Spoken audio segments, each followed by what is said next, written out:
Patay ang isang rider matapos sumalpok ang sinasakyang motorsiklo sa isang bahay sa Mangaldan, Pangasinan. Insidente sa pool sa CCTV. Tutukan sa report.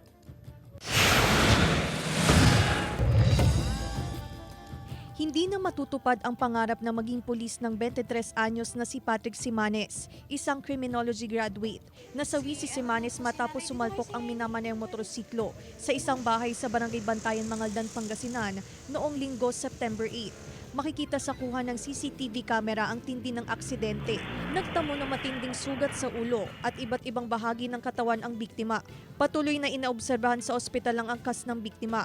Mag-iisam sana yan. Mag-iisam sana. Eh, kaso nga, wala. Siguro, dyan na siguro lang po nila. Yung, kanya, ang buhay niya siguro. Yun lang. Pero, walang sayang yan. Kawawa yung anak ko. Hindi ko tanggap yan, umuusap. Ayon sa may-ari ng bahay, agad silang tumawag ng ambulansya nang malaman ang nangyari sa mga biktima. Doon namin nalaman na may motor na umiilaw tapos umaandar pa. Tsaka kami lumabas, yung nakita namin may nakahandusay na 2 tao. Ayon sa pulisya, nasa impluwensya ng alak ang mga biktima ng mangyari ang aksidente.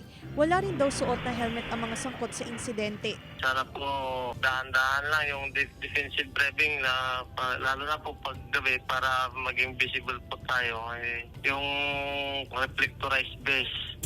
Kaya kung maaari ma'am, wag na pong mag-drive pag nakainom na. Kasama si Jing Dakanay, Claire Lacanilaw Dungka, One North Central Luzon.